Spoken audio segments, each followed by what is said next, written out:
Greetings. Welcome once again. It's time for another edition of Shelf Life Book Reviews Online, where I present for you, the faithful reader, a book that I very, very highly recommend. And anyone who has seen my reviews before know that I love a lot of these dark horse reproductions of the EC archives. You can't get enough of them. I was a comic book fan from the 60s onward, and so these came out long before, actually before I was born. But these are still a lot of fun, and those who grew up with EC Comics will definitely enjoy this. This is the Vault of Horror Volume 4, the EC Archives. It is published by Dark Horse, and it retails for $25.99.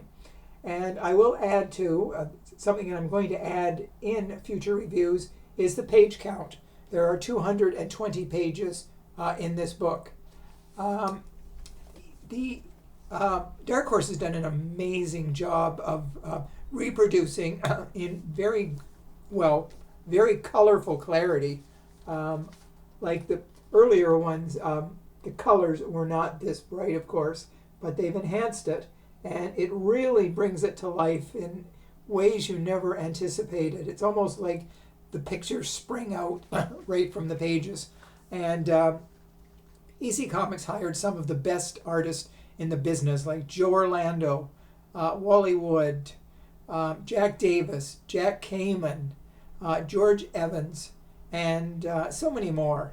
And these books were really, the comics were really a lot of fun. And this issue reproduces issues 30 through 35, which were printed in between April 1953 and March 1954. And like I said, they reproduce it all, even to the covers. And the covers really brings it up. There are some pretty gruesome covers that EC Comics had. There's no doubt about it. But there are a lot of standout comics in this issue. Over 20 comics are reproduced from the 6 classic Vault of Horror issues. And of course, they have the Gatekeeper and the Old Witch. And these comics were a lot of fun. A lot of the themes in these comics were the cheating spouse and revenge must be had upon them. Some of the standouts in this book are, and I'm just checking here, split personality. This involved 2 reclusive sisters who were filthy rich. They were young, beautiful women, and they kept to themselves, and this man heard about them.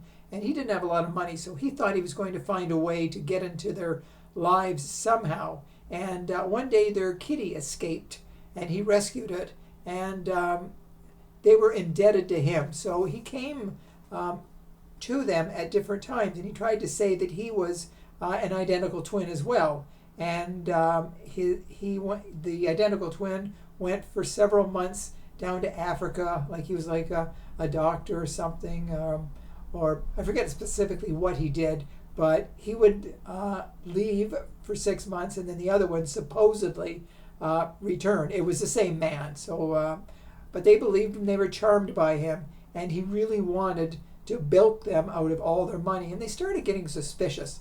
And then let's just say the twins had the last laugh. I won't go into detail. Don't want to spoil it here. Somebody complained I was telling too much.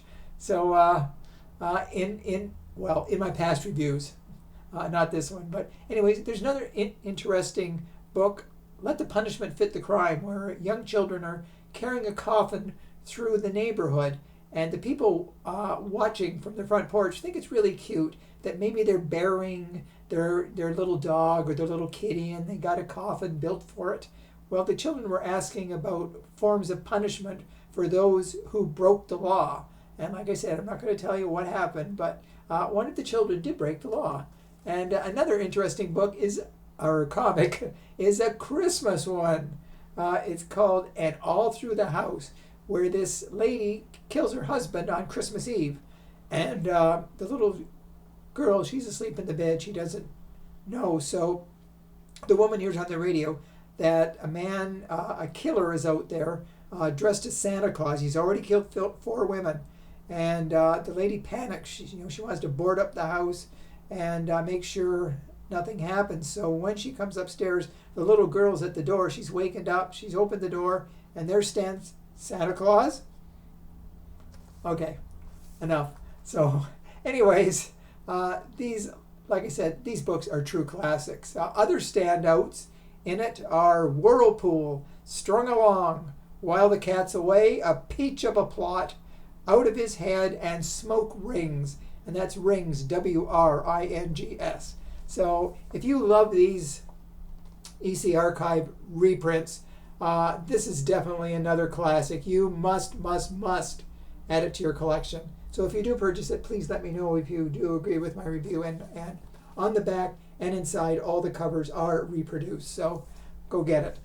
Thank you for watching. I will be back again with another classic book to review. Until then, stay safe, stay sane, stay in touch, and I will see you at the bookstore. Bye for now.